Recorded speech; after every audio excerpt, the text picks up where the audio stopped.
mungkin bahasa lainnya mengabaikan. Nah, ini jadi hal yang serem begitu ya.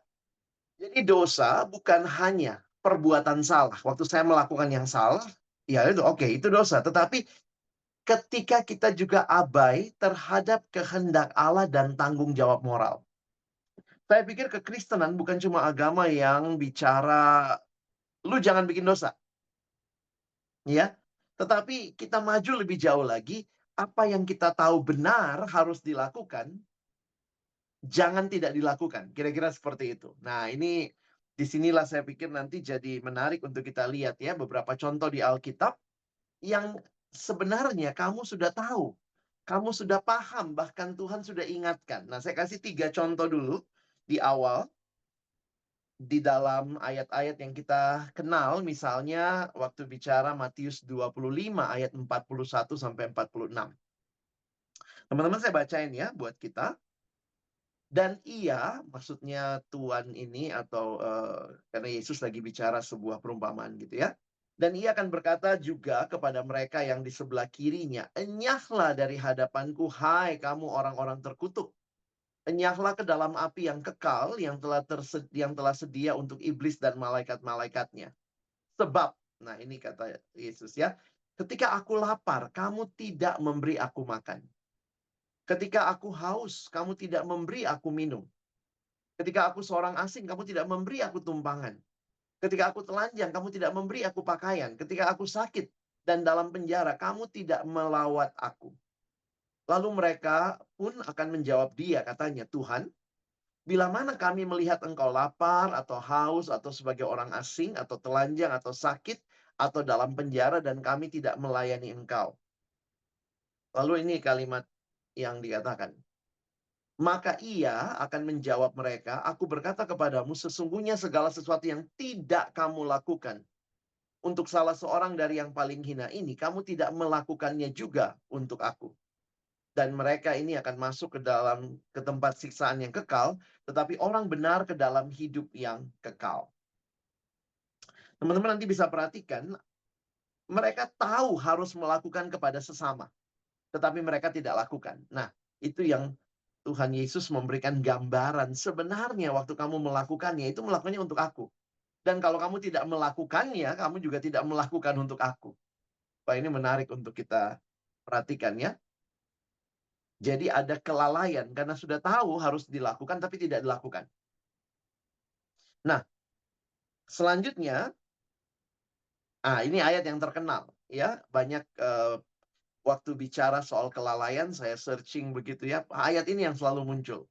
Yakobus 4 ayat 17. Jika seorang tahu bagaimana ia harus berbuat baik, tetapi ia tidak melakukannya, ia berdosa. Ya. Jadi memang kata kuncinya tahu tapi tidak melakukan. Ya, jadi dosa itu bukan hanya melakukan yang salah, tetapi tahu harus melakukan yang benar dan tidak melakukan. Nah, itu juga dikategorikan dosa, kira-kira begitu ya. Dan ada ayat lain yang muncul, ini terjemahan bahasa Indonesia masa kini dari Amsal 24 ayat 11 dan ayat 12 ya. Jangan ragu-ragu. Nah, ini. Jangan ragu-ragu membebaskan orang yang sudah dijatuhi hukuman mati. Selamatkanlah orang yang sedang digiring ke tempat penggantungan. Boleh saja kau berkata, itu bukan urusanku. Tetapi Allah mengawasi engkau. Ia mengetahui dan mengadili pikiranmu. Ia membalas manusia menurut perbuatannya. Jadi, ini gambarannya kalau ada orang yang mau dijatuhi hukuman mati, tapi kita tahu misalnya dia tidak bersalah, harusnya dia diselamatkan. Maka kalau kita tidak melakukan, ini kalimatnya ya, Allah mengawasi engkau. Allah tahu isi hati kita ya. Ia mengetahui dan mengadili pikiranmu. Jadi meskipun di depan orang kita pura-pura bilang, aduh gue nggak ngerti tuh, gue nggak tahu gitu ya. Tapi Tuhan tahu nih. Dan ia membalas manusia menurut perbuatannya. Jadi 3 ayat ini kalau kita simpulkan, mengabaikan yang lapar, haus, sakit, terpenjara tadi di Matius, itu pelanggaran kasih yang harusnya kita tahu, kita harusnya mengasihi. Lalu kita tidak melakukan kebaikan padahal tahu apa yang benar. Itu Yakobus tadi. Dan ini orang-orang yang berpura-pura tidak tahu saat orang butuh pertolongan. Diingatkan, Tuhan menilai hati. Nah, jadi teman-teman sebenarnya makin kita bertumbuh di dalam Tuhan, kita makin tahu kebenaran, maka sebenarnya kita juga diminta untuk bisa menghidupi kebenaran itu. Jangan melalaikan, jangan mengabaikan kebenaran. Lalu ada yang bilang, "Ih, kalau begitu enakan nggak tahu dong, Kak, ya." Nggak gitu juga ya. Kepada orang yang diberi banyak, dituntut banyak juga. Teman-teman makin bertumbuh, saya pikir makin kita hidup sesuai kehendak Allah. Bukankah kita manusia yang diciptakan untuk hidup sesuai kehendak Allah? Jadi sebenarnya makin tahu kebenaran, makin tahu harus hidup sesuai kehendak Allah, kita itu makin jadi manusia yang sesungguhnya. Karena dosa itu mau menyatakan sebenarnya bukan seperti itu yang Tuhan mau. Tuhan tidak mau kita jadi anak Tuhan yang mengabaikan sesama. Tuhan nggak mau kita jadi anak Tuhan yang mengabaikan Dia gitu ya. Jadi saya akhirnya menghayati begini, makin kita bertumbuh kenal Tuhan, makin tahu kebenaran, kesannya makin dituntut banyak dari kita. Tapi jangan lupa, teman-teman dan saya makin menjadi manusia sesuai dengan rancangan Allah yang awalnya Dia berikan bagi kita. Ya, jadi jangan merasa kejebak. Ya, gue jadi tahu deh malam ini gitu ya, nggak boleh begini, nggak boleh begitu. Lalu kita kayak nyesel ya. Aduh, udahlah cepet-cepet keluar aja dah daripada makin banyak dituntutannya ya. Tapi sebenarnya ini adalah proses yang Tuhan sedang berikan buat teman-teman dan saya makin menjadi seperti apa artinya manusia gambar Allah. Ya, nah saya coba mendaftarkan, jadi dari beberapa hal yang saya lihat gitu ya, saya coba cari, saya coba daftarkan ada 6 hal, ini paling tidak 7, sorry, ada 7 hal yang Alkitab berikan notis buat kita untuk kita jangan lalai. Kira-kira hal-hal ini yang kita mesti aware juga teman-teman ya, sebagai anak Tuhan yang bertumbuh. Kita lihat satu-satu dulu ya. Nanti sesudah itu kita bisa discuss. Jadi yang pertama, kelalaian terhadap kebenaran.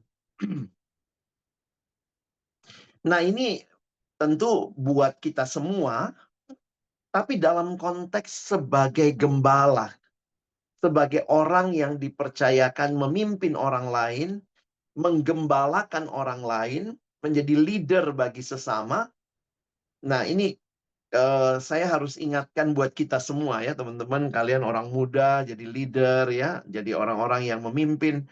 Gembala Kristus dipanggil memberi makan domba dengan kebenaran dan melindungi dari serigala. Diam saat kesesatan muncul adalah kelalaian yang melahirkan kekacauan rohani. Memang ini konteksnya lebih khusus untuk gembala. Maksudnya begini. Domba yang sederhana mungkin tidak banyak tahu. Tetapi gembala yang baik harusnya membimbing domba itu supaya tidak sesat. Dan ini satu warning yang berulang kali di Alkitab disampaikan. Ya. Nah teman-teman kita sambil buka Alkitab ya. Saya ajak kita lihat karena saya tidak tulis semua ayatnya. Mungkin kita gak baca gantian aja. Ya. Saya tulis gini. Kelalaian mengajar kebenaran melahirkan kebingungan teologis. Nah, diam terhadap kesalahan sama dengan mengkhianati Kristus. Hati-hati, apalagi kalau dalam posisi kita adalah orang yang memimpin, sebenarnya kita harus belajar dan berani untuk menyatakan kebenaran, menegur. Jangan lalai. Gembala sejati memberi makan dan menjaga domba, bukan bersembunyi dari bahaya. Nah, ini Paulus sampai, ini ya, dicatat di Kisah Rasul 20 dalam perpisahan Paulus dengan penatua di penatua Efesus di Miletus ya. Mungkin kita saya minta tolong Kevin boleh tolong bacakan Kisah Rasul 20 ayat 28 sampai 31 ya.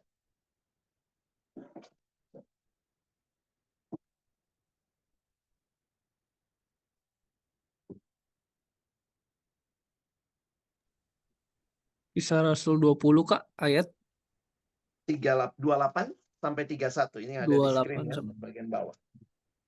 Oke. Kisah Rasul Kisah Para Rasul 20 ayat 28 sampai 31. Karena itu jagalah dirimu dan jagalah seluruh kawanan. Karena kamulah yang ditetapkan Roh Kudus menjadi penilik untuk menggembalakan jemaat Allah yang diperolehnya dengan darah anaknya sendiri. Aku tahu bahwa sesudah aku pergi, serigala-serigala yang ganas akan masuk ke tengah-tengah kamu dan tidak akan menyayangkan kawanan itu. Bahkan di antara kamu sendiri akan muncul beberapa orang yang dengan ajaran palsu, mereka berusaha menarik murid-murid dari jalan yang benar dan supaya mengikut mereka. Sebab itu, berjaga-jagalah dan ingatlah bahwa aku 3 tahun lamanya siang malam dengan tiada berhenti-hentinya menasihati kamu masing-masing dengan mencucurkan air mata. Thank you, Vin. Nah, teman-teman perhatikan bahwa Paulus begitu serius, bahkan mengingatkan akan muncul penyesat, dan ngerinya penyesat itu dari dalam, ya. Ya, kalau kita beda pendapat itu beda dengan penyesatan ya. Kalau penyesatan itu kan berarti dia sudah bicara bukan Yesus saja, butuh hal lain untuk selamat. Yesus bukan satu-satunya, Yesus bukan Tuhan begitu. Tetapi realitas seperti ini ada dan dekat dengan sekitar kita. Jadi hati-hati, lalai terhadap kebenaran ini, apalagi kalau teman-teman adalah leader, ini masalahnya bukan hanya untuk dirimu, tapi juga untuk orang yang kita gembalakan. Jadi karena itu mari serius dengan kebenaran dan berani untuk menegur ketika ada kesalahan yang terjadi, ya. Kesalahan ajaran secara khusus, karena ini bisa melahirkan kekacauan rohani. Ada beberapa gereja besar ketika ada orang-orang yang mungkin punya kuasa, punya uang begitu ya. Meskipun salah, diem aja, yang lain nggak berani negur. Nanti dia berhentiin dananya. Nah, itu kadang-kadang jadi sedih ya. Nah, itu lalai terhadap kebenaran. Ini yang pertama. Kita lihat yang kedua. Kelalaian dalam doa dan pemberitaan firman. Siasat yang halus membuat pelayan sibuk hal penting namun menggeser prioritas panggilan utama, yaitu doa dan pemberitaan firman. Sekali lagi ini muncul dalam konteks ketika rasul-rasul jumlah jemaat makin banyak. Waktu jumlah jemaat makin banyak, lalu ada tuntutan untuk sibuk dengan berbagai pelayanan, sehingga kita bisa melihat apa yang terjadi di dalam Kisah Rasul pasal 6. Jadi saya tuliskan begini ya, strateginya si jahat itu biasanya bikin kita sibuk. Jadi biasanya tidak selamanya juga terang-terangan begitu ya, untuk menyesatkan. Ada satu buku yang tulis begini ya, iblis jika tidak bisa menyesatkan kita, ya dia bikin kita sibuk gitu ya, dan kita merasa kesibukan itulah kerohanian. Tidak, hati-hati. Kerohanian sumbernya adalah di dalam firman dan doa. Jadi bayangkan sibuk beraktivitas tanpa doa, itu adalah kelalaian rohani. Nah, kita baca sebentar dalam Kisah Rasul 6. Saya minta tolong, ini kalau teman-teman yang bisa boleh ya. Bisa minta tolong, Hani bisa tolong Kisah Rasul 6, kita baca dari ayat 1 ya. Ayat 1 sampai ayat yang keempat.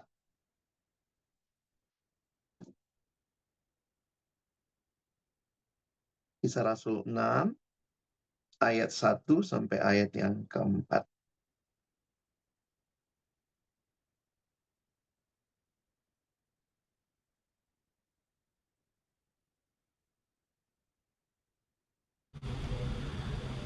Mungkin dia lagi away Kak, karena lagi di... Oh, Kisah bisa Han. Oh, bisa Han. Oke, Han. Mau bisa, Han? Ya, Kisah Rasul silakan. 6, Kisah Rasul 6 ayat 1 sampai 4. Yes. 7 orang dipilih untuk melayani orang miskin.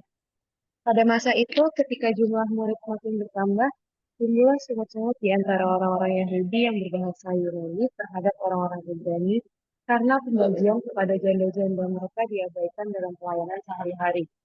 Berhubung dengan itu, kedua-belas rasul itu memanggil semua murid berkumpul dan berkata, kami tidak merasa puas karena kami melalaikan firman Allah untuk melayani meja. Karena itu, saudara-saudara, Pilihlah 7 orang dari antaramu yang terkenal baik dan yang penuh roh dan hikmat, supaya kami mengangkat mereka untuk tugas itu, dan supaya kami sendiri dapat memusatkan pikiran dalam doa dan pelayanan firman. Thank you, Han.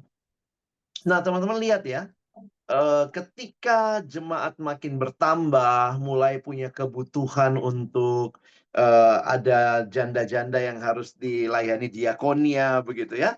Nah, rasul-rasul menyadari kalau mereka mesti ngurus semua itu, waduh, malah tugas utamanya terabaikan. Makanya di sini muncul kata melalaikan firman Tuhan dan doa. Jadi tahu prioritas ya. Nah, saya pikir juga ini waktu kita bicara gereja, kerohanian. Gereja bukan social club. Pelayanan itu bukan social club. Kita bukan berarti tidak melakukan aksi sosial. Tetapi kita harus mengingat bahwa dasar dan core bisnisnya kerohanian itu mulai dari firman dan doa.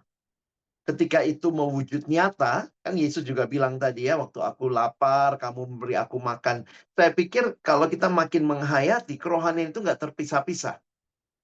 Ada yang bilang, soalnya ada sekarang yang bilang gini nih, saya mah tipe spiritualitasnya, tipe spiritualitas doa. Jadi saya cuma suka doa, nggak suka aksi sosial. Ada lagi yang bilang, wah saya tipe spiritualitasnya senengnya aksi sosial. Maka saya nggak suka tuh kalau doa-doa, baca-baca Alkitab gitu ya. Nah, saya pikir ini bukan pilihan. Kerohanian yang sejati itu utuh. Sumbernya firman Tuhan dan doa dan mewujud nyata di dalam memperhatikan sesama. Jadi relasi vertikal dengan Allah itu akan terwujud nyata dengan relasi yang horizontal. Jadi hati-hati kita melalaikan ya. Baik melalaikan yang sosial ataupun melalaikan yang firman Tuhan dan doa yang spiritual. Jadi akhirnya saya melihat sebenarnya semuanya spiritual ya. Kita melakukannya untuk Tuhan dan untuk sesama. Nah, ini yang kedua. Kita lihat yang ketiga. Nah, ini kelalaian terhadap karunia rohani. Nah, ini kita mesti aware ya. Kenapa? Makanya kita butuh persekutuan, teman-teman. Kita butuh komunitas. Karena Tuhan itu kasih karunia buat kita. Dan di mana pakai karunia itu? Di dalam komunitas. Jadi jangan abaikan karunia yang dipercayakan Tuhan. Tampilkan teladan, gunakan otoritas dengan rendah hati, latih karunia, tunjukkan progresmu, dan jaga konsistensimu. Jadi sekali lagi, karunia itu tidak pernah diberikan untuk diri sendiri. Setiap orang percaya menerima karunia untuk membangun tubuh Kristus. Itu jelas. Jadi mengabaikan karunia, menyia-nyiakan kasih karunia Allah. Karena Tuhan sudah kasih itu buat kita ya. Nah, ini penting waspada terhadap diri sendiri agar pelayanan tidak sekadar rutinitas tanpa kuasa. Ini warningnya sangat kuat Paulus berikan kepada Timotius gitu ya. Kak Samuel bisa tolong baca 1 Timotius 4 ayat 14 sampai 16 ya. 1 Timotius 4 ayat 14 sampai 16, demikian bunyi firman Tuhan. Jangan lalai dalam mempergunakan karunia yang ada padamu, yang telah diberikan kepadamu oleh nubuat dan dengan penumpangan tangan sidang penatua. Perhatikanlah semuanya itu, hiduplah di dalamnya supaya kemajuanmu nyata kepada semua orang. Awasilah dirimu sendiri dan awasilah ajaranmu. Bertekunlah dan dalam semuanya itu, karena dengan berbuat demikian engkau akan menyelamatkan dirimu dan semua orang yang mendengar engkau. Ya, thank you. Muncul lagi ya, jangan lalai. Bahkan kita diminta untuk hidupi itu, karunia itu, dan tunjukkan progresmu. Jadi saya pikir ini satu realita bahwa ketika kita tekun melakukan bagian yang Tuhan sudah percayakan, itu akan berkembang ya. Apalagi beberapa karunia, itu kan karunia-karunia yang merupakan bakat alami. Jadi cara mengembangkannya mesti latihan ya. Cara mengembangkannya mesti berani ambil kesempatan-kesempatan pelayanan, jam terbang makin bertambah begitu ya. Jadi saya pikir mari kita serius juga ya. Yang sok-sok rendah hati. Kamu ya, oh, jangan aku. Jangan aku. Padahal di dalam hati, udah coba paksa lagi gue mau dah gitu ya. Langsung terima kayaknya, aduh gimana ya. Tapi saya makin sadar tuh. Saya benar-benar kalau tidak ada hal yang mengganjal, tidak ada hal lain yang misalnya jadi halangan, kalau ditawarin pelayanan, saya akan mengatakan iya begitu ya. Apalagi eh, itu hal yang memang kita tahu Tuhan kasih karunia itu sama kita, ya. Kecuali saya tiba-tiba diminta, coba Kak Alex besok pelayanan jadi pemusik ya, jadi gitaris atau pianis. Waduh, saya pikir itu menghina karunia ya, karena saya nggak punya karunia itu. Oke, kita lihat yang keempat. Yang keempat, kelalaian terhadap tanggung jawab. Sebenarnya ini yang sudah saya bilang tadi, tanggung jawab sosial ya.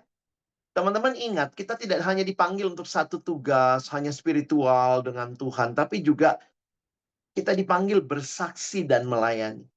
Jadi mengabaikan keadilan dan belas kasihan itu adalah ketidaktaatan terhadap Injil.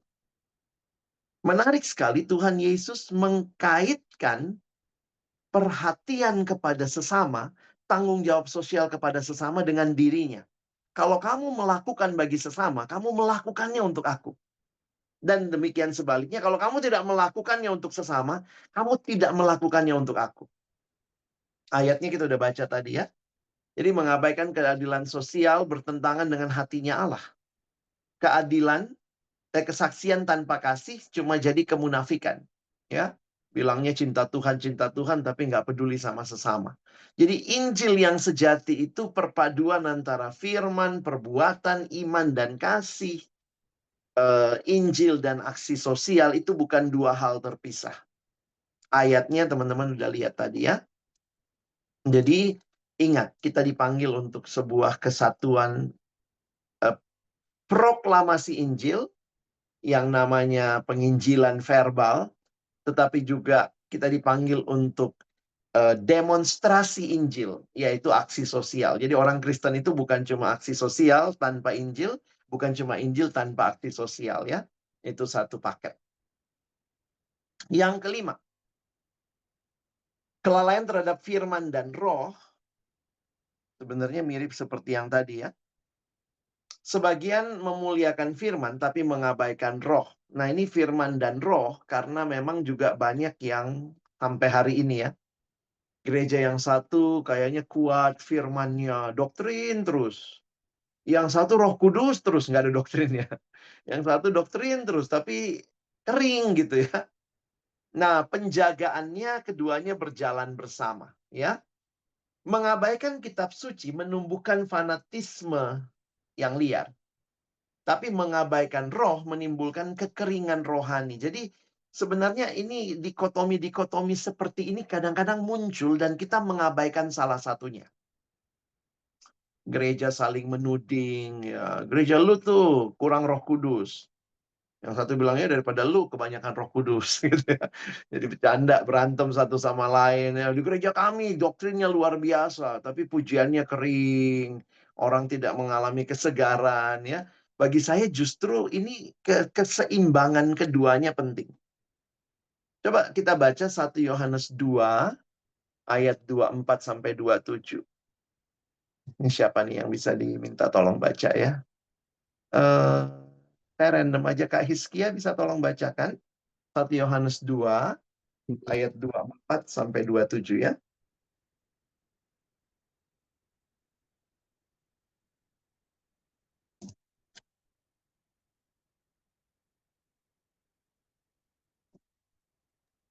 Satu Yohanes 2 ayat 24 sampai 27. Dan kamu, apa yang telah kamu dengar dari mulanya itu harus tetap tinggal di dalam kamu. Jika apa yang telah kamu dengar dari mulanya itu tetap tinggal di dalam kamu, maka kamu akan tetap tinggal di dalam anak dan di dalam Bapa. Dan inilah janji yang telah dijanjikannya sendiri kepada kita, yaitu hidup yang kekal. Semua itu kutulis kepadamu, yaitu mengenai orang-orang yang berusaha menyesatkan kamu, sebab di dalam diri kamu tetap ada pengurapan yang telah kamu terima daripadanya. Karena itu tidak perlu kamu diajar oleh orang lain, tetapi sebagaimana pengurapannya mengajar kamu tentang segala sesuatu, dan pengajarannya itu benar, tidak dusta, dan sebagaimana ia dahulu telah mengajar kamu, demikianlah hendaknya kamu tetap tinggal di dalam dia. Iya, terima kasih Kak Hiskia. Jadi teman-teman bisa memperhatikan ya bahwa ketundukan kepada firman itu tidak terlepas dari yang ini pakai istilah pengurapan begitu ya. Bahwa itu dua hal yang satu paket. Jadi jangan kita mengabaikan. Makin kita pinter dengan doktrin, belajar doktrin yang mendalam, ingat, minta bimbingan Roh Kudus, maka akhir dari seluruh doktrin kita adalah doksologi. Doktrin berakhir pada doksologi berarti memuliakan Allah. Doktrin tidak berakhir kepada diri kita. Makin pinter, makin sombong, bisa debat sama orang, no. Demikian juga Roh Kudus bukan berarti anti-intelektual. Wah, kalau dipenuhi Roh Kudus maka nggak belajar, nggak buka Alkitab, nggak buka komentari Alkitab gitu. Tetapi Roh Kudus itu roh kebenaran. Jadi orang yang dipimpin Roh Kudus, dipimpin untuk mencintai kebenaran. Berarti makin mau belajar ya. Itu bukan dua hal yang terpisah. Keenam. Nah, kelalaian terhadap di jiwa sendiri ya. Ini kalimat Paulus tadi waktu dibaca sama Kak Samuel ya. Dikatakan awasilah dirimu dan awasilah ajaranmu. Jadi awasi dirimu lebih dulu karena kelalaian pada batin melahirkan kemunafikan. Pelayanan bisa berubah jadi pertunjukan bukan ibadah. Nah, ini memang warning yang tegas yang diberikan ya. Ini muncul dua kali tadi kalau kita baca di Kisah Rasul juga, jagalah dirimu dan jagalah seluruh kawanan. Di 1 Timotius 4 juga tadi muncul, jagalah dirimu dan jagalah, awasilah dirimu dan awasilah ajaranmu. Saya menarik untuk melihat beberapa kali Paulus menggunakan pola yang sama. Berarti diri sendiri kita perlu untuk aware, waspada. Karena mengabaikan diri kita itu membuka pintu bagi kejatuhan rohani. Teman-teman, kejatuhan itu biasanya tidak mulai langsung dalam ya. Tapi dimulai dari hal-hal yang kecil yang kita abaikan. Dan karena itu saya pikir kita mesti jaga hidup batin kita ya. Kehidupan batin yang tidak dijaga menodai pelayanan di depan umum. Pendeta Timothy Keller kasih kalimat begini. If you want to have a strong outer life of ministry, you need to have a strong fellowship internal with Jesus. Jadi untuk kita tampil kuat melayani di luar, kita butuh relasi dengan Kristus yang dalam, yang seger, kira-kira begitu ya. Jadi teman-teman mari kita awasi lagi. Bagaimana kita tahu harus saat teduh, kita tahu harus berdoa, kita tahu harus mungkin juga apa ya, disiplin-disiplin rohani, misalnya mengakui dosa, meninggalkan dosa, itu kita mesti aware. Karena kalau kita lari terus dengan semua hal itu akan jadi kelelahan diri sendiri dan kemunafikan. Nah, itu yang paling ngeri. Pelayanan jadi pertunjukan. Sehingga setelah pelayanan yang kita cari tuh menurut tadi gimana ya orang menilai saya ya. Tadi gimana saya khotbahnya, tadi gimana ya main musik saya, tadi gimana ya waktu gue ngasih pengumuman begitu ya. Jadi akhirnya fokusnya adalah kita ibadah. Kita nggak lagi bertanya dalam pelayanan kita hari ini apakah Kristus disenangkan? Apakah Kristus dipuaskan? Jadi memang wah ini tipis banget bedanya buat kita pelayan Tuhan lah ya. Saya beberapa kali juga sebenarnya setelah saya persiapan begitu ya, ini sebenarnya saya mau impress siapa nih? Impress orang, hebat ya dia ya. Atau saya mau mendapatkan pujian dari Tuhan yang sebenarnya mengenal hati dan apa yang saya lakukan begitu ya. Saya ingat satu teman dia bilang gini, saya senang, dia pengkhotbah ya, dia bilang saya senang kalau jemaat selesai pelayanan terus orang bilang thank you Pak khotbahnya bagus, thank you Pak khotbahnya indah sekali, aduh Pak saya ditampar hari ini. Tapi dia bilang dia paling nunggu istrinya nyalamin dia. Dia bilang ketika istrinya nyalamin dan salamin dia bilangnya thank you Papi, Mami bukan hanya mendengar khotbah yang indah tapi Mami melihat apa yang Papi khotbahkan dalam hidup Papi sehari-hari. Dia bilang itu yang bagi dia ujian yang paling apalah ya, itu karena relasi yang dekat ya. Nah, saya pikir mari kita merindukan bukan hanya suami, istri, pacar kita, teman kita, tapi Kristus yang mengasihi kita akan berkata, "Ya, aku sangat menikmati penyerahan dirimu lewat pelayananmu hari ini." Ya, jangan abaikan hal-hal ini ya untuk diri kita. Terakhir, ini yang ketujuh.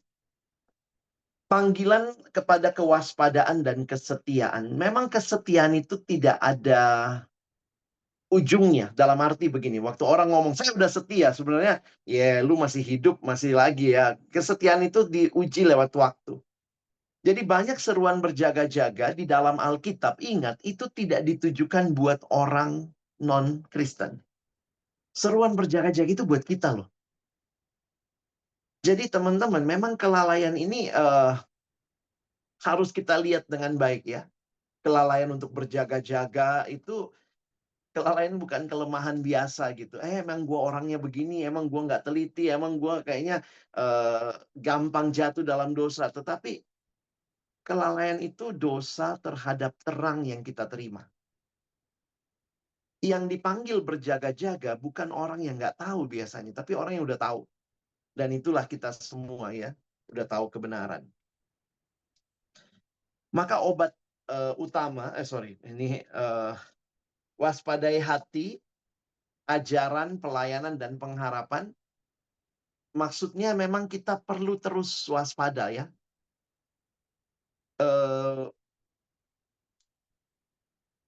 Kewaspadaan itu dilewati melalui proses. Kesetiaan itu melalui proses ya. Bagaimana kita makin beriman, makin mengerti kebenaran, makin punya pengharapan begitu.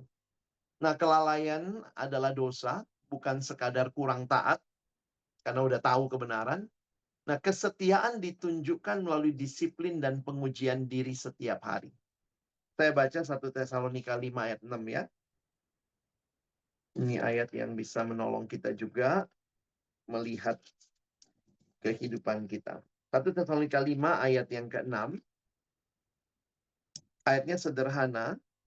Sebab itu baiklah jangan kita tidur seperti orang-orang lain, tetapi berjaga-jaga dan sadar. Jadi ini panggilan untuk kita mewaspadai. Gambaran yang biasanya diangkat di Alkitab soal kelalaian tentang gadis bodoh yang tertidur ketika mempelai itu datang. Dan yang dipuji adalah gadis yang bijaksana yang selalu berjaga-jaga. Jadi ini menjadi hal yang bisa kita ingat. Jadi sebagai penutup, obat bagi kelalaian tidak cukup mengecam dosa, kudus harus dibudayakan ya. Maksudnya kita bangun kebiasaan hidup kudus. Kelalaian mati saat disiplin lahir kembali. Apati lenyap saat penyembahan dipulihkan. Saya lagi berpikir gitu, gimana ya supaya saya nggak lalai begitu ya? Ya berarti harus membiasakan. Nah, membiasakan itu di dalamnya ada disiplin, ada kebiasaan-kebiasaan, misalnya kita saling menegur, saling menjaga, saling mengingatkan. Dalam pelayanan kita punya waktu-waktu untuk retreat gitu ya, silent retreat mungkin ya. Jadi jangan maju terus tapi akhirnya kita kering begitu.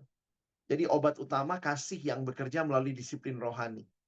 Ada orang berpikir kalau kasih tidak butuh disiplin. Karena disiplin itu kayaknya menambahkan Taurat baru. Saya pikir sih, no, disiplin tetap penting, tetapi akar dari disiplin itu atau motivasi utama disiplin itu sudah jadinya kasih. Saya ingat satu ilustrasi yang dikasih begini ya. Ketika ada satu anak malas latihan piano nih, nanti belajarnya sama Hani ya. Dia malas latihan piano gitu ya. Lalu kemudian satu waktu orang tuanya memberikan kepada dia satu video tentang pianis terkenal yang konser, lalu banyak orang yang nonton dan memberikan tepuk tangan begitu. Jadi itu mengubah pandangan anak itu. Dari tadinya waktu les piano capek, aduh harus les lagi, harus main, harus latihan. Tapi kemudian dia melihat sebuah visi besar.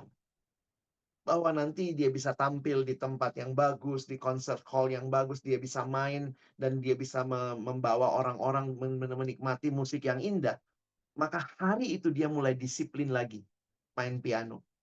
Tetapi disiplin latihan piano, tetapi sekarang motivasinya udah beda. Dia punya mimpi yang besar, bukan cuma karena disuruh papa dan mamanya. Jadi teman-teman, mengatasi kelalaian banyak hal kita butuh visi yang lebih besar ya. Kita butuh melihat keindahan ketika teman-teman dan saya disiplin. Sebenarnya itu bagi kita, tapi juga bagi orang-orang yang kita layani. Itu kita harus punya visi seperti itu. Salib menyingkapkan bahwa kelalaian bersumber dari kurangnya kasih kepada Allah dan sesama ya. Jadi kadang kalau kita pikir kenapa sih saya lalai ya? Sebenarnya akarnya sama deh. Kristen itu kan cuman kasih Tuhan, kasih sesama. Berarti waktu kita lalai sama orang yang butuh ya kita sedang mengabaikan sesama. Kita lalai untuk setia berelasi dengan Tuhan ya kita mengabaikan Tuhan. Jadi sebenarnya salib itu menyingkapkan ya, kelalaian itu sumbernya cuman kita kurang kasih kepada Allah dan kasih kepada sesama. Jadi Roh Kudus menumbuhkan kewaspadaan melalui penyembahan dan ketaatan ya. Jadi kalau kita ringkas tadi ya, teman-teman bisa lihatlah tabelnya. Kelalaian-kelalaian yang kita harus waspada, ada ayat-ayat yang menyertai. Dan mungkin refleksinya sederhana saja. Nanti teman-teman bisa pikirin ya, di area mana saya paling sering lalai. Misalnya saya lalai belajar kebenaran, kalau bicara doktrin, aduh males gitu ya. Atau kita mengabaikan doa kah? Atau mungkin kita sedang mengabaikan karunia kita? Kita sedang mengabaikan tanggung jawab sosial kita? Firman dan roh harusnya seimbang. Maka ke depan, apa kebiasaan rohani? Kalau pakai istilah, apa disiplin rohani yang perlu teman-teman tingkatkan? Mungkin yang paling sederhana dua ya. Berdoa, bersaat teduh. Ada orang-orang yang punya kebiasaan juga berpuasa. Begitu ya. Ada puasa macam-macam. Ada puasa makan, ada puasa HP misalnya gitu. Nah, kita bisa lihat ya. Tapi ini dalam rangka, misalnya gini, saya seringkali mengabaikan, melalaikan. Oh, ternyata saya kebanyakan nonton nih. Maka kita puasa nonton misalnya. Saya kebanyakan ini sampai mengabaikan saat teduh saya mungkin. Nah, kita perlu lihat apa yang perlu kita kesampingkan ya. Dan ini pentingnya komunitas. Siapa yang akan menjadi partner akuntabilitas yang berjalan bersama saya? Kalau bisa teman-teman kita punya mentor, orang-orang yang berjalan sama kita. Jadi kita kasih akses dalam hidup kita ya. Nanti lu tanyain gue minggu depan ya. Gimana nih gitu ya. Jadi ini menolong kita juga untuk akhirnya memang pada akhirnya jangan juga menipu ya. Jadi ngomong partner akuntabilitas tapi kita cuma sharing yang baik-baik gitu. Tapi ini salah satu wujud kita juga mau terbuka di hadapan Tuhan dan sesama.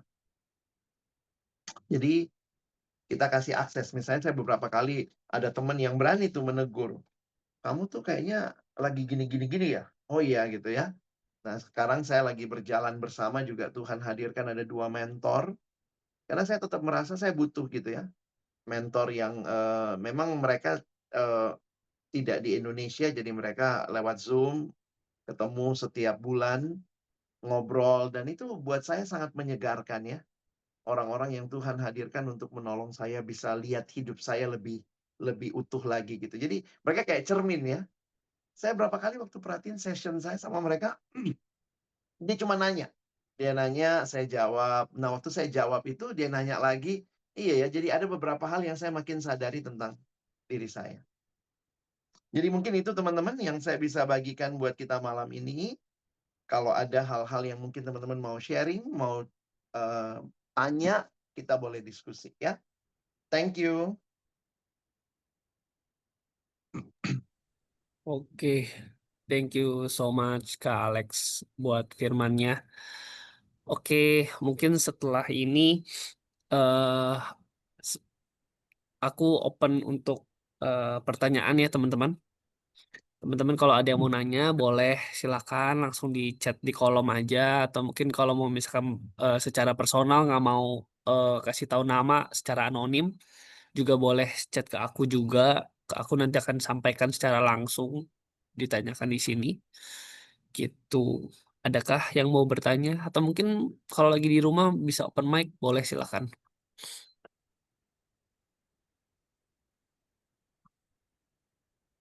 Dari teman-teman. Kalau mungkin aku sih tadi terlintas pada saat lagi sharing di awal-awal, Kak.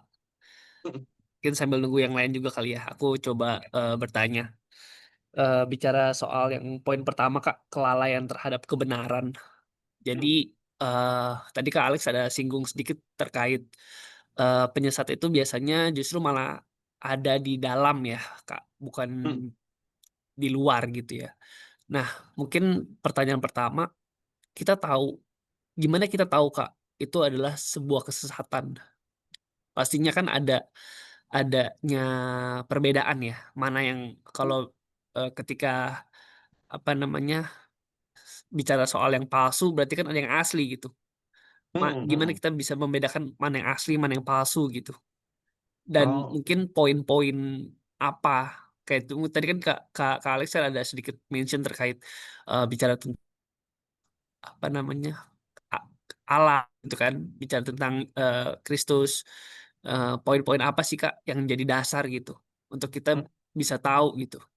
Terus misalkan Kak, mungkin pertanyaan kedua ya Kak, ketika kita sebagai pemimpin gitu di dalam sebuah gereja, karena mungkin di sini teman-teman juga dari berbagai macam gereja ya, kita kita tidak di dalam gereja yang sama gitu. Mungkin kita tahu nih ketika kita sudah belajar Kak mengenai kebenaran, kita tahu nih ada kesesatan atau ada sesuatu yang salah di dalam gereja kita Kak.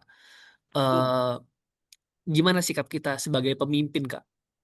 Eh, Lebih ke insight sih Kak. Maksudnya eh dari Kak Alex sendiri ada insight nggak kayak eh apakah aku harus terus di dalamnya dan berusaha untuk apa namanya ya secara tidak langsung kayak quote and quote kayak mengubah pengajaran yang ada gitu, atau apakah aku harus keluar dari gereja tersebut dan mencari gereja yang lebih sehat? Seperti itu sih Kak pertanyaannya. Thank you Kak. Aku coba ini ya, Vin. Ini memang pertanyaannya sangat pas begitu juga untuk kita memahami konteks lebih umum ya. Ya. Saya coba gambar kali ya. Saya gambar sebentar di ini saya. Oke. Jadi pertanyaannya menarik teman-teman. Saya coba memberikan wawasan kita begini. Memang waktu kita belajar soal penyesatan khususnya ya, kita akan melihat ada dua arus utama. Jadi ada ajaran yang sehat, ajaran yang benar, ada ajaran yang salah. Kelihatan ya? Kelihatan Kak, kelihatan. Oke. Nanti yang lain ya boleh coret-coret sesudah ini. Nah, ada ajaran yang benar, ada ajaran yang salah. Di dalam gereja, ajaran yang benar ini ajaran yang disebut ajaran ortodoksnya. Ortodoks itu kan berarti yang sesuai dengan tradisinya begitu ya. Dan ajaran yang salah di dalam gereja biasa disebut bidat. Bidat ini muncul dari masa ke masa. Selalu aja ada bidat ya. Nah, bidat ini ajaran yang tidak benar, ajaran yang salah. Nah, bagaimana membedakannya? Ini paling sederhana bagaimana membedakannya. Teman-teman bisa perhatikan, sebenarnya alat ujinya adalah pengakuan iman rasuli. Kita bisa mengatakan, jadi ini gereja atau ajarannya. Gereja yang tidak mengakui pengakuan iman rasuli, ini bukan masalah diucapkan ya, karena ada beberapa gereja tidak mengucapkannya hari Minggu, tetapi mereka meyakini pengakuan iman rasuli. Nah, yang tidak menyetujui pengakuan iman rasuli itu yang disebut sebagai bidat. Pengakuan iman rasuli itu apa sih isinya? Sebenarnya fokusnya cuma kepada Tritunggal. Allah Bapa, Allah Anak, dan Roh Kudus ya. Allah Bapa, Anak, dan Roh Kudus. Orang Kristen menyembah satu Allah yang menyatakan diri dalam 3 pribadi. Nah, begitu tidak mengakui itu, maka di dalam gereja itu disebut sebagai bidat. Bidat Kristen itu sudah terkenal ya, misalnya kayak Saksi Yehova ya, lalu ada Christian Science, ada gereja Mormon gitu. Nah, ini semua namanya adalah gereja-gereja yang sesat, walaupun pakai nama gereja gitu ya. Karena mereka mengakui Yesus, tetapi Yesus bukan Tuhan. Yesus cuma manusia yang kemudian mendapatkan keilahian. Ada lagi yang bilang Yesus cuma sepertinya ilahi. Ada yang bilang Yesus itu memang pencipta, tapi dia sendiri dicipta. Nah, itu kan pengakuan-pengakuan yang melanggar pengakuan iman rasuli yang memang menjadi intisari dari ajaran kekristenan. Makanya memang Allah Tritunggal menjadi dasar bagi doktrin gereja kita memahami ini gereja yang benar atau ini yang salah. Nah, tapi kemudian di dalam aliran gereja yang benar ini juga ada 2 stream lagi. Ada gereja yang sehat, ada yang tidak sehat. Nah, ini yang tadi tuh saya kasih contoh juga. Seringkali memang kita mesti bisa membedakan ini kita lagi bicara bidat atau lagi bicara yang tidak sehat. Karena yang tidak sehat ini dia mengakui pengakuan iman rasuli. Mengakui pengakuan iman rasuli, tetapi ciri gereja yang tidak sehat biasanya memberikan penekanan berlebihan kepada doktrin tertentu. Misalnya yang satu terlalu menekankan persepuluhan, yang satu terlalu menekankan eskatologi, yang satu terlalu menekankan Roh Kudus. Nah, memang sampai hari ini gereja tuh saling berantem, saling nuduh. Lu yang kurang sehat.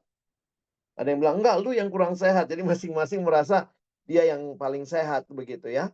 Nah, tapi ini yang saya harus katakan, teman-teman, mungkin kamu tidak di gereja yang sesat.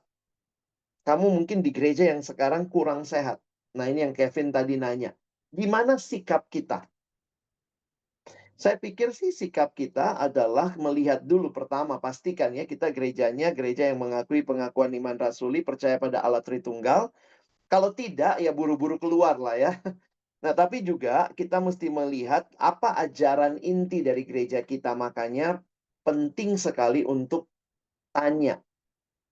Kalau orang langsung buru-buru keluar karena beda pendapat, bagi saya ya jangan gitu juga ya.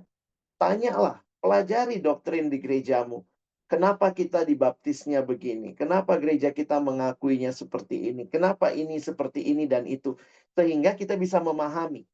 Sebelum kita memutuskan mau stay atau mungkin kita tidak ada di gereja itu karena kita melihat ada hal yang lebih esensi di luar yang kita harus ikuti misalnya. Tapi pada saat yang sama ingat tidak ada gereja yang sempurna. There is no perfect church. Nah, ini membuat kita menyadari teman-teman apa yang kita mau cari ya. Nah, termasuk juga saya senang dengan gereja yang kecil. Maksudnya teman-teman punya gereja yang kecil, yang saling memperhatikan, dekat satu sama lain. Itu lebih gampang untuk bertanya dan saling mengoreksi. Makin besar sebuah gereja, makin susah kita tahu ini ajarannya apa sebenarnya ya. Mungkin cuma menarik, orang datang ribuan gitu. Tapi kita nggak bisa masuk lebih dalam atau kita mungkin perlu waktu lebih dalam untuk mengetahui apa inti ajarannya. Jadi poin saya adalah pastikan dulu, lalu memang kalau bisa sih berkontribusi ya di situ ya. Kalaupun tadi misalnya Kevin bilang bagaimana kita mau mengubah. Nah, teman-teman dalam kasus sehat dan tidak sehat ini kadang-kadang lebih susah mengubah ya. Saya jujur aja ngomong gitu ya. Misalnya gereja ini sudah menerapkan hal ini sebagai tradisinya. Tiba-tiba kita bilang, ah nggak begitu, ya kita mau mengubah. Wah nggak bisa. Mungkin akan perlu kita pahami ini dasarnya apa. Makanya kalau saya lebih senang sebelum teman-teman pindah gereja atau memutuskan ke gereja mana, Pelajari baik-baik gerejamu seperti apa gitu. Mungkin kalau dari saya begitu, Kalivin. Oke, thank you Kak Alex. Oh, saya tambahin sedikit saja. Saya tetap menghayati hati-hati sama gereja yang kurang sehat. Karena itu juga gampang sekali jadi sesat pada titik tertentu. Kenapa? Kesesatan itu biasanya ada ciri-cirinya. Misalnya selain tidak terima pengakuan iman dan segala macam. Nah, tapi mungkin yang paling umum dalam sejarah munculnya kultus individu. Ada pemimpin besar yang mungkin begitu didengar gitu ya, dianggap wakil Tuhan, lalu kita anggap nggak bisa salah dia. Tiba-tiba yang besar ini mengubah pengakuan iman rasuli. Misalnya ya, dia ubah, kayaknya Yesus berdua aja lah, Allah bukan bertiga, bukan Tritunggal, tapi Dwitunggal misalnya. Itu bisa tuh, karena orang makin melihat kepada sosok tertentu. Jadi hati-hati kalau di gereja yang punya kultus ya, kepada individu atau hamba Tuhan tertentu. Thank you. Oke, thank you Kak Alex. Jawabannya sangat menjelaskan. Terima kasih banyak. Oke, selanjutnya teman-teman, ada lagi dari antara kalian yang mau bertanya mengenai topik kelalaian kita pada malam hari ini? Atau kalau misalkan nggak ada, mungkin tadi dari pertanyaan refleksinya bisa kita diskusikan lebih lanjut di breakout room kali ya. Aku mau tanya dong. Boleh, silakan Yesi. Hai Kak Alex, thank you Halo, for Yesi. khotbahnya. Jadi aku mau tanya tadi, kalau ada gereja yang sudah tidak sehat dan dia mempunyai kultur tersendiri dan katanya kan kita nggak bisa mengubahnya gitu. Kalau misalnya dia udah punya kultur tersendiri, terus apa yang harus kita lakukan begitu saat kita tahu gereja ini sudah tidak sehat gitu? Keluar dari gereja ini kah? Tetap bertahan kah? Gitu. Ini karena seringkali kan ini menjadi pergumulan banyak orang gitu. Banyak orang juga aku temui seperti itu gitu. Thank you. Oke, thank you. Thank you, yes. Saya nggak buru-buru jawab keluar apa enggak ya, karena bagi saya itu sebuah pergumulan panjang. Maksudnya gini, kita bertahan di sebuah gereja ada banyak faktornya. Jadi kalau saya misalnya membimbing orang lalu dia bilang, Kak, saya mau pindah gereja. Saya bilang, pertama, kamu cari gereja yang kayak apa? Pertama kan nggak ada gereja yang sempurna ya. Nah, termasuk di dalam ajaran, tidak ada satu gereja yang mungkin punya. Jadi gini, jangan kita anggap kesempurnaan itu juga dalam ajaran, nggak ada. Maksudnya pasti ada ajaran yang dipengaruhi oleh juga tradisi, sadar apa tidak. Nah, ini kita mesti lebih jeli. Makanya saya harus katakan begini. Teman-teman, cari tahu persis gitu ya. Pelajari misalnya gerejamu. Karena nggak kebetulan juga kenapa kamu ada di situ dong. Entah Tuhan punya rancangan apa buat kamu, kenapa lahir di keluarga atau pergi ke gereja itu. Kamu pelajari baik-baik, tanya kepada hamba Tuhan, apa doktrin yang dipelajari, yang dipahami. Lalu kemudian sesudah itu lihat kemungkinan apakah kamu bisa memberikan kontribusi untuk mengubah kalau memang kamu rasa kayaknya ini nggak tepat misalnya ya. Nah, kalau mungkin tidak sanggup lagi dalam titik tertentu, maka silahkan bagi saya bisa aja keluar dari situ. Tapi waktu kamu keluar, kamu cari gereja yang pengajarnya baik pun, bukan cuma itu standarnya gereja. Karena bagi saya, pengajaran baik itu cuma salah satu dari beberapa kriteria. Karena saya melihatnya pertama, harus ajarannya baik, Alkitabiah, mendalam.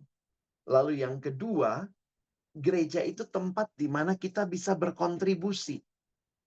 Jadi kalau kamu cuma datang, duduk, dengar, pulang, datang, duduk, dengar, pulang, bagi saya itu masih belum bergereja kalau buat saya. Karena bergereja itu maksudnya kamu bisa terlibat. Makanya gereja yang terlalu besar pasti agak sulit ya. Kita cuma datang kayak ke bioskop ya. Pendetanya nggak kenal kita nggak kenal pendetanya. Kadang-kadang juga cuma ketemu, pendetanya nggak bisa disalam. Kalau dia salam 5.000 orang, gimana yang berikutnya lagi mau masuk kebaktian. Nah itu beberapa konteks saya melihat gereja itu bukan cuma masalah ajaran aja, tapi juga masalah fellowship di dalamnya. Dan kita bisa terlibat nggak di dalamnya. Nah, jadi ini yang juga kadang-kadang kita tanda kutip ya, saya ketemu beberapa teman yang bilang, iya ya Kak, agak susah mengkombinasikan ketiganya. Dan saya bilang memang nggak ada yang sempurna. Nah, karena itu coba explore lebih jauh dan lihat bagaimana kemungkinan kamu berkontribusi dan mengubah. Kalau memang kamu rasanya sulit, ya sudah, kita pun terbuka untuk akhirnya misalnya ke gereja lain. Bulan ini kan kita memperingati reformasi ya, Luther melakukan reformasi. Tanggal 31 Oktober nanti gereja memperingati reformasi Luther ke 508 tahun. Luther itu nggak mau keluar sebenarnya dari Katolik. Jadi awalnya kan dia nggak mau keluar, dia merespon, kenapa dia tulis kepada uskup. Saya baru belajar sejarahnya juga, Luther itu tidak bikin gerakan makar gitu ya. Karena dia tulis dalam bahasa Latin. 95 tesisnya itu dia tulis dalam bahasa Latin, itu bahasanya para teolog zaman itu. Jadi sebenarnya Luther mengajak para teolog diskusi. Cuma para teolog ini takut sama gereja Roma begitu ya. Akhirnya kemudian diterjemahkanlah tesisnya Luther, Alkitab diterjemahkan, jadi makin ngerti lah orang dengan kebenaran. Nah, dalam pelariannya Luther mendapat banyak simpati. Lalu orang-orang yang mendukung dia, akhirnya mereka membuat gereja Protestan. Tapi awalnya Luther itu mau membaharui Katolik Roma. Nah, jadi saya melihat juga begini ya, Luther itu nggak buru-buru, oh ini firman Tuhan, gereja gua nggak pegang firman Tuhan, gua keluar dari gereja. Dia berusaha dulu tuh. Nah, ini yang saya mengatakan kadang-kadang teman-teman mesti tahu nih kapan batasnya dan bagaimana. Karena strukturnya belum tentu gampang diubah, apalagi kalau gereja udah besar ya. Makanya mulai gereja baru. Itu pesan saya sebenarnya ya, nggak apa-apa. Kenapa perlu ada gereja baru? Supaya ada kesadaran yang baru, dan termasuk gereja lama harus belajar tuh. Kenapa muncul gereja baru? Berarti ada sesuatu yang mereka harusnya waspadai, walaupun kita nggak sanggup mengubah di sana, tapi di sini kita try something new. Thank you. Oke, thank you Kak Alex. Oke, ada lagi Kak pertanyaan. Ini dari Kak aku langsung.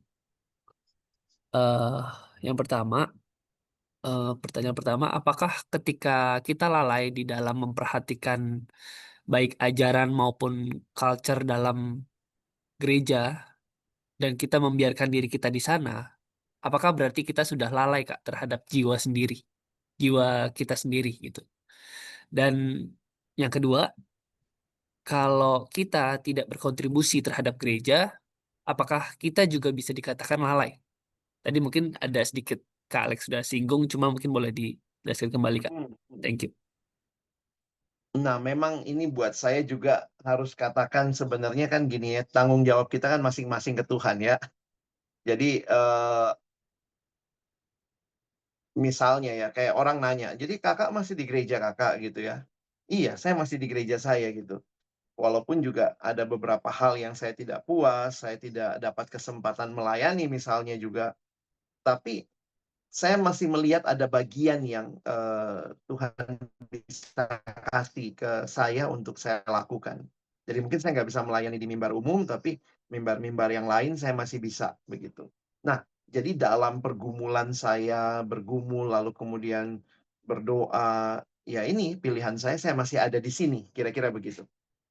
Loh, bagaimana dong kalau misalnya hal-hal tertentu tidak terjadi di situ ya? Saya balik lagi mau mengatakan bahwa tidak kebetulan juga kenapa saya Tuhan lahirkan di gereja ini begitu. Nah, tapi saya juga terbuka ketika misalnya ada gereja baru atau ada yang lain. Saya lihat ini cara Tuhan, sehingga waktu saya lihat ada adik-adik yang saya bina dulu pindah ke gereja tertentu, bagi saya itu pergumulan pribadi yang masing-masing bertanggung jawab kepada Tuhan sih.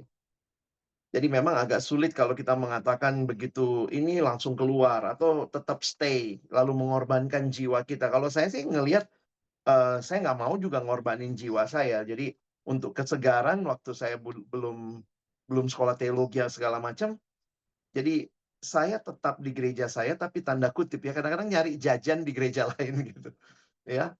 Baca, denger. Jadi maksudnya saya nggak mau juga kering begitu ya, hanya karena saya stay di gereja. Nah, akhirnya saya melihat gini, iya ya, saya itu mungkin ya, tanda kutip, di gereja saya bukan mendapatkan. Saya dapatnya di tempat lain. Di gereja saya itu tempat saya memberikan. Jadi saya melihatnya itu sehingga saya merasa bagi saya tidak sedang mengorbankan jiwa saya. Karena saya sedang berjuang untuk terus menyegarkan jiwa saya supaya saya bisa membagi di tempat di mana Tuhan hadirkan waktu sampai hari inilah, kira-kira begitu. Jadi ya kita mesti bergumul dengan Tuhan, whether stay, apa kontribusi kita, bagaimana berkontribusi, dan lihat lagi celahnya seperti apa ya. Ya, oke, Kak. Thank you. Oke. Eh, tapi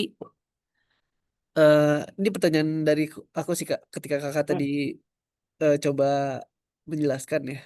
Tapi bagaimana dengan kalau misalkan kayak tadi kita sudah tertanam, Kak, tapi Hmm, apa namanya, kita ya Kakak tadi bilang ada kayak ya kita mencoba cari yang segar lah, maksudnya kayak kita jajan di gereja lain gitu. Tapi hmm, takutnya jadi malah kita tidak firm dengan ajaran gereja kita, Kak, yang sekarang ini gitu. Takutnya nanti malah jadi kayak ya pindah-pindah aja gitu. Jadi kebiasaan, Kak. Itu gimana, Kak? Kan takutnya ketika kita hmm. mencoba gitu akhirnya kan jadi malah kayak ya window shopping aja. Jadi kayak gereja cuma jadi kayak tempat di mana kayak ketika aku lagi keluar kota atau bahkan gue lagi pengen ke gereja inilah, gue ke sini aja gitu. Kan bisa juga, Kak, gitu. Itu gimana, Kak, responnya? Iya, pengalaman saya sih nggak begitu ya. Kenapa? Karena saya bilang nggak begitu karena belum belum pandemi ya. Habis pandemi inilah baru kita bisa shoppingnya ke gereja mana aja karena ada di YouTube kan. Waktu itu sih saya sebenarnya poin saya adalah saya sekolah teologi malam di aliran sebuah gereja begitu. Jadi saya memilih itu.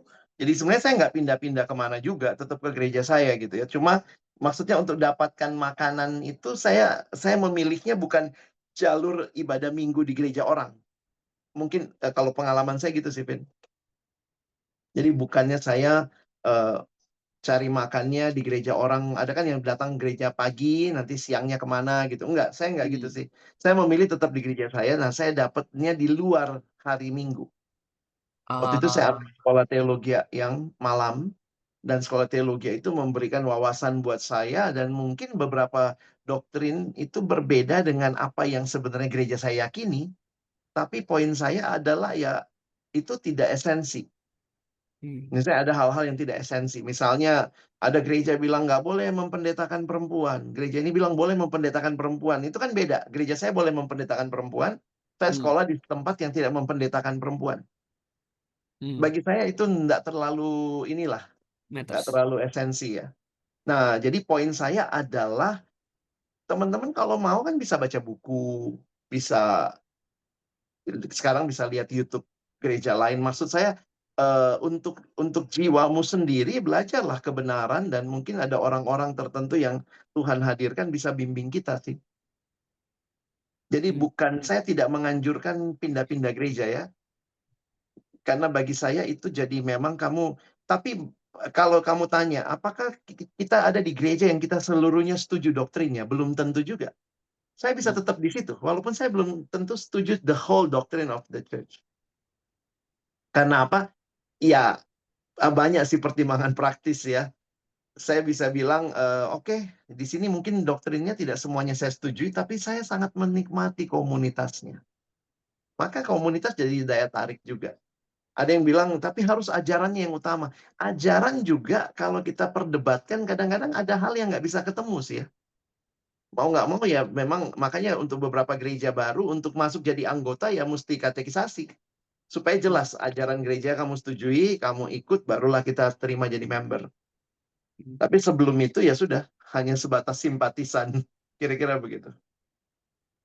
Ya, ya, ya. Ya, cepat tetapkan hati ya, buat teman-teman yang masih bingung, cepat tetapkan hati supaya jangan window shopping kemana-mana gitu. Kamu nggak, karena bagi saya gitu, gereja itu kamu berkontribusi di dalamnya. Kalau kamu di situ cuma datang duduk pulang, ya kayak nonton film 21 aja ya. Hari ini nonton A, nonton B, nonton C gitu.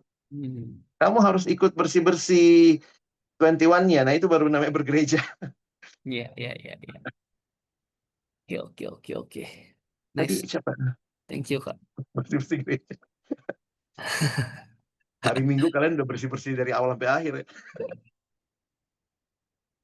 Oh, kalau mau Itu. jajan bisa lihat YouTube refill ya, guys.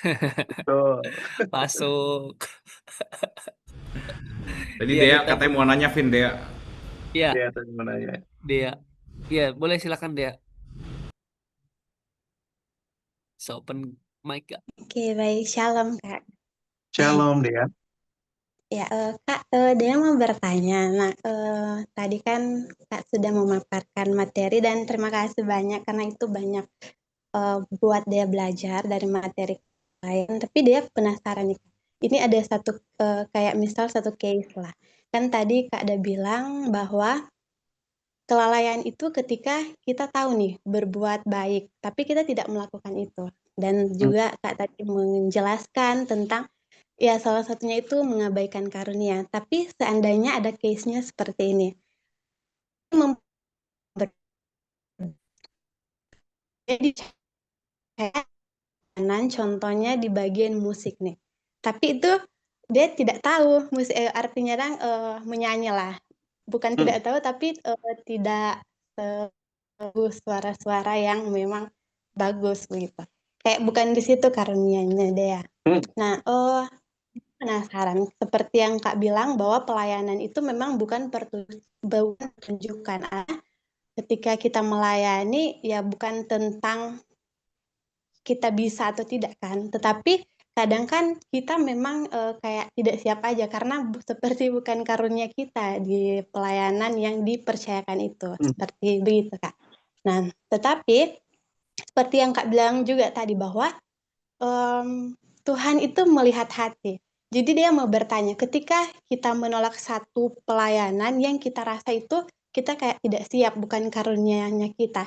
Apakah merupakan suatu kelalaian atau itu kayak kelemahan? Seperti yang Kak tadi bilang kan kelalaian itu bukan kelemahan. Jadi mungkin apa ya kalau bisa mau dikatakan dalam menurut pandangan Kak ya seperti apa begitu. Terima kasih, penasaran aja sih. Oke, Dea, makasih ya. Dari Manado kayaknya ya. Oke. Iya, kalau saya melihatnya tetap kita harusnya bisa membedakan. Jadi gini, karena Tuhan lihat hati, jangan juga dibalik. Kalau begitu ya udahlah biar bukan karunia kita terbatas. Jadi saya ingat waktu belajar karunia gini deh, kita punya dua tangan kan.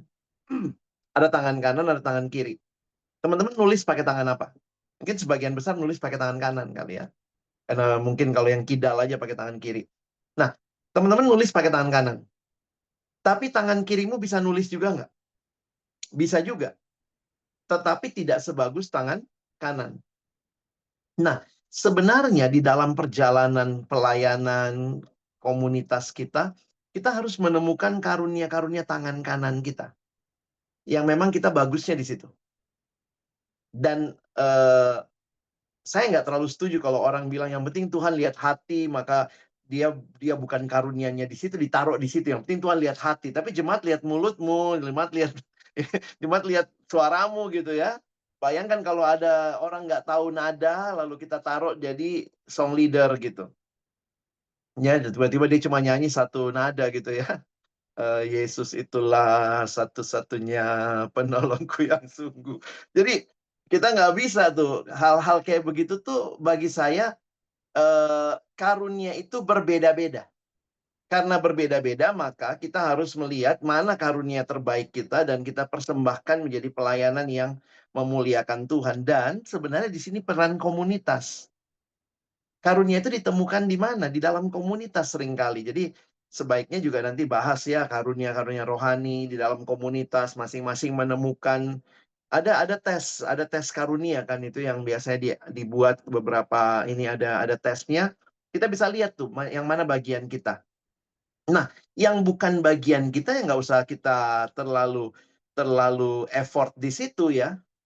Misalnya kalau nah cuma karena kalian masih muda atau sebagian besar masih muda, kita masih bisa melihat kesempatan mengeksplor karunia. Misalnya kalau rasa saya masih punya nih kesempatan dan kemampuan ini, nah kita eksplor karunia kita. Tapi di titik tertentu memang kamu harus bisa makin paham nih, ini karuniamu, ini bukan karuniamu. Jadi kalau tadi balik lagi yang Dea tanya, coba temukan karuniamu, kembangkan dengan baik, dan tidak usah minta karunia orang, tapi kamu yang paling tahu batasannya. Kamu sudah explore nggak? Atau sebenarnya kamu lagi ini kelemahanmu? Aduh, gue nggak mau repot aja sih. Saya pernah datang ke satu persekutuan, itu persekutuan kecil, baru dibentuk, tidak ada yang bisa main musik. Lalu kemudian pemimpinnya belajar gitar. Aduh, saya ingat waktu pertama kali kita mulai itu dia belajarnya masih satu-satu kunci gitu ya. Masih cari-cari gitu. Tapi setahun kemudian saya datang, udah lancar main gitarnya gitu. Jadi memang ada karunia yang juga berkembang karena kepepet ya. Tapi poin saya adalah kembangkanlah karunia yang kamu rasa Tuhan berikan untukmu. Saya punya kakak rohani itu senang mengeksplor karunia ya. Jadi kita tahu apalagi anak musik ya. Hari ini pegang piano, besok tiba-tiba coba saksofon. Besok main bass, besoknya main drum. Jadi saya pikir ya ini jadi explore, selain explore hobi, tapi ini jadi kesempatan berkembang juga sih. Nah, kamu yang paling tahu lah ini kelemahan kamu lagi menyembunyikan atau sebenarnya kamu sudah push yourself to the limit untuk mengembangkan karuniamu bagi pembangunan kerajaan Allah. Ya, thank you Kak Alex. Oke, makin kesini makin banyak kayak nanya. Nggak apa-apa, aku free Eh, sih. Kalian yang gimana? ya. Oke, selanjutnya ada satu lagi Kak, Yes. pertanyaan dari anonim, nanya langsung ke saya. Eh, adakah langkah-langkah praktis dalam mendisiplinkan diri Kak, sehingga memang bertumbuh dan bukannya merasa berat dan stagnan? Pertama, hayati ritme hidup. Itu dulu deh.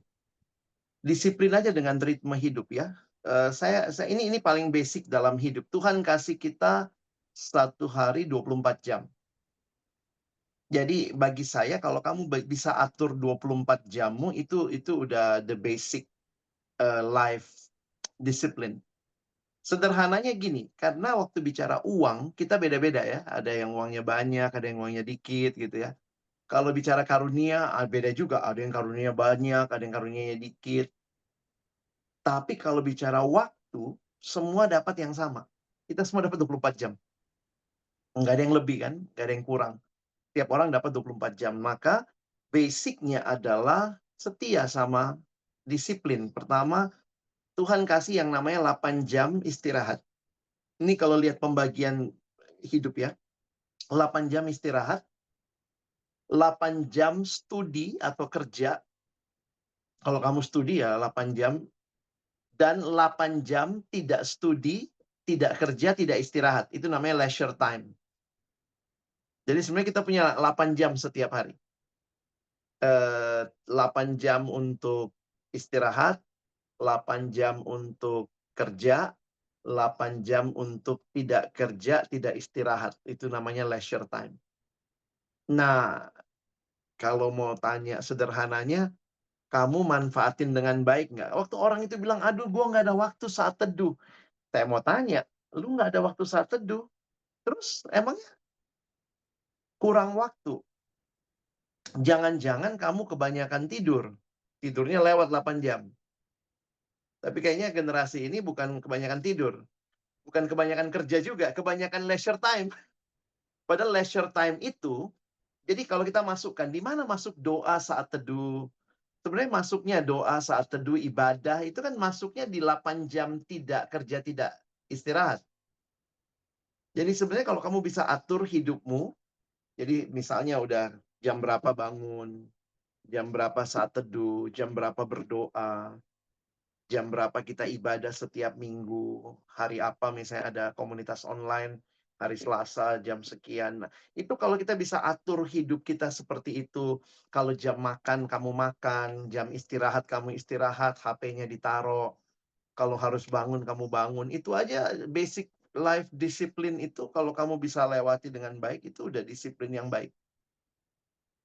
Karena itu sumbernya semua dari hal yang Tuhan kasih secara sama. Makanya kalau orang bilang, kita mesti ngatur waktu. Saya agak geli dengar istilah mengatur waktu. Ngapain lu atur sesuatu yang fix? Yang lu atur itu hidup lu, bukan waktunya. Kalau pengaturan uang, oke lah kita atur. Karena saya sama Samuel beda kali jumlah uangnya yang kita dapat. Misalnya gitu ya. Saya sama Kevin beda gitu. Karunia sama Hani ya beda lah karunia kita gitu ya. Tapi waktu bicara waktu, mau muda, tua, miskin, kaya, laki, perempuan, semuanya sama. Maka, what is time management? Actually, time management is life management. If you can manage your life well, it defines in how you manage your time. Jadi saya nggak ribet-ribet lah ya. Kalau orang bilang nggak punya waktu saat teduh, saya bilang atur lagi hidup lo. Mungkin lu kebanyakan yang mana nih? Kira-kira begitu. Oke, thank you Kak. Thank you so much Alex. Oke, ada lagi teman-teman yang mau bertanya? Atau yang tadi pertanyaan terakhir? Cukup ya? Oke, kalau begitu sebelum kita tutup Kak, mungkin kita berfoto dulu kali ya teman-teman. Yes. Sebelum kita lupa. Mari, sebentar.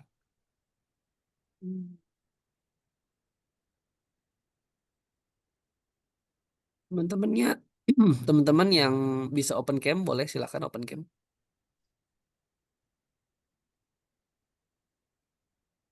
Oh, Kevin mau dibantu atau?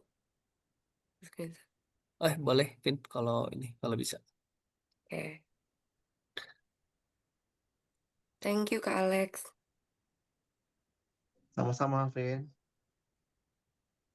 Oke, teman-teman boleh buka kameranya ya. Aku itu 1 sampai 3. 1, 2, 3. Oke, 1 kali lagi. 1, 2, 3. Oke, thank you.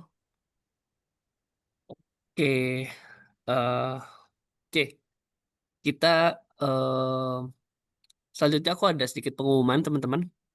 Mungkin boleh dibantu share.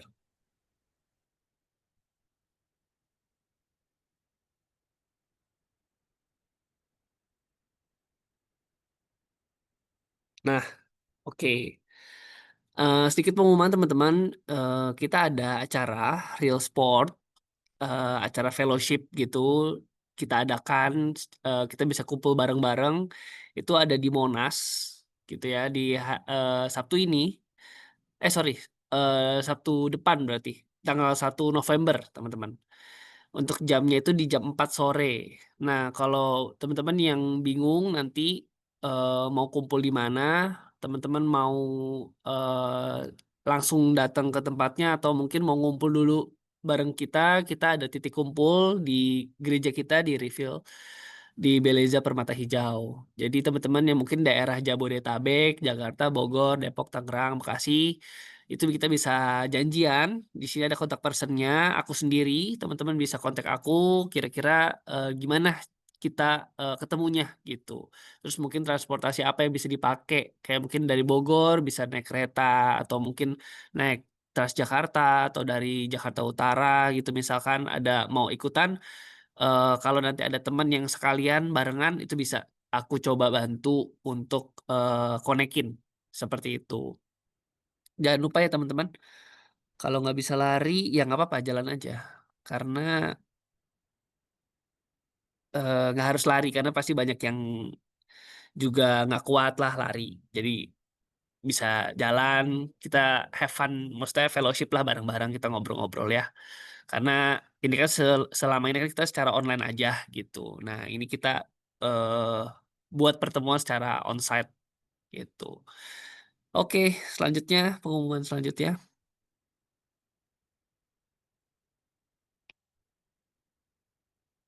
Nah, teman-teman, ini acara kita juga secara live. Ini bukan di Zoom tapi di Instagram. Minggu depan di Selasa, di hari Selasa, tanggal 28 Oktober. Mungkin boleh dicatat ya teman-teman. Yang tadi itu 1 November hari Sabtu. Yang kali ini Selasa 28 Oktober jam 8 malam kita akan ada live tema yang cukup menarik gitu ya. Ini Tuhan dalam trauma gitu. Ya mungkin apa namanya?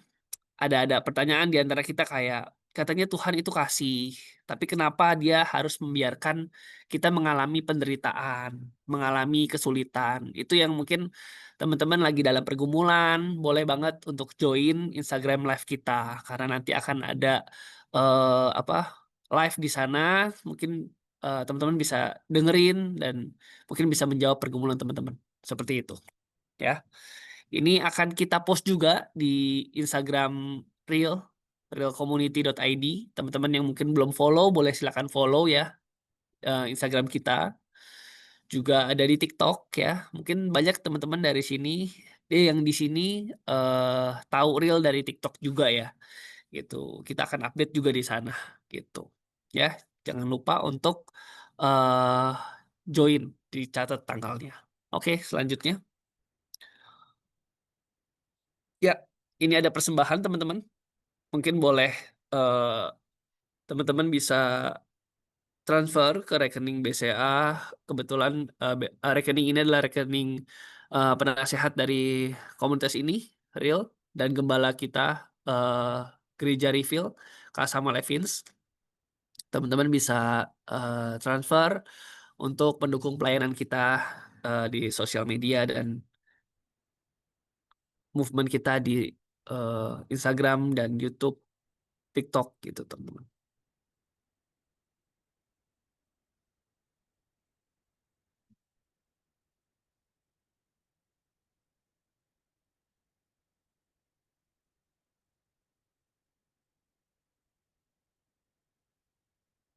Sudah?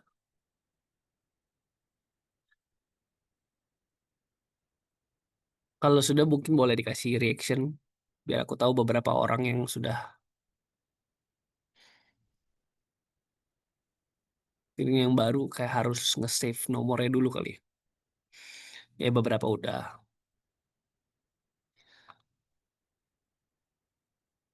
Oh ya jangan lupa ditambahkan angka 7 ya di belakangnya untuk membedakan ininya nominal. Oke, sudah semua?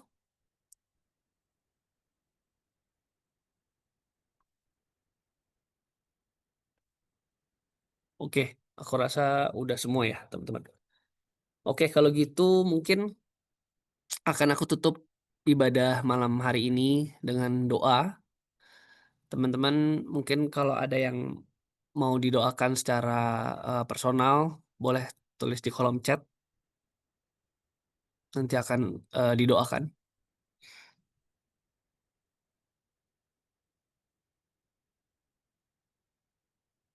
Kalau nggak ada nanti mungkin akan didoakan secara umum.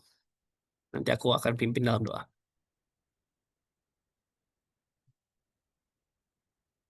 Aku rasa nggak ada ya, teman-teman. Oke, mari kita berdoa, teman-teman. Bapa kami dalam surga, Tuhan terima kasih. Kami bersyukur untuk kesempatan yang Tuhan berikan kalau kami boleh berkumpul secara online melalui Zoom meeting ini, Tuhan. Bersyukur untuk komunitas ini yang dimana komunitas ini menyediakan tempat untuk kami boleh belajar, untuk kami boleh bertumbuh secara rohani. Kiranya Tuhan yang memberkati kami, para pelayan, para jemaat, dan komunitas ini, kiranya komunitas ini bisa semakin bertumbuh Tuhan, dan jemaat-jemaat juga semakin kerohaniannya terus bertumbuh di dalam Engkau. Kiranya kami boleh mendengarkan firman dengan dan kebenaran melalui para pembicara yang ada, para mentor-mentor yang ada Tuhan. Terima kasih, bersyukur untuk movement juga, di mana movement ini terus bergerak di dalam sosial media untuk memberitakan firman Tuhan, kebenaran firman Tuhan. Terima kasih Tuhan untuk anugerah-Mu. Kami bersyukur kiranya Tuhan mempertemukan kami kembali 2 minggu lagi, di mana kami akan melakukan ibadah juga di sini di online ini Tuhan. Kiranya Tuhan yang menolong setiap kami. Kami juga berdoa untuk Kak Alex yang sudah memberitakan firman. Kami bersyukur untuk firman yang sudah dibagikan. Kiranya firman yang kami dengar, kami dapati dan kami renungkan, kiranya boleh kami hidupkan dalam kehidupan kami sehari-hari Tuhan. Terima kasih Tuhan Yesus. Terima kasih Tuhan, pertemuan kami kembali. Dalam nama Tuhan Yesus kami sudah berdoa dan mengucap syukur. Haleluya. Amin. Oke teman-teman, sampai ketemu lagi 2 minggu lagi ya. Thank you. Thank you Thank you so semuanya. much, Kak Alex. Makasih banyak Kak. Thank you Kak Alex. Semuanya, see you ya. See you Ya, again. Tuhan berkati ya. Bye-bye. Bye.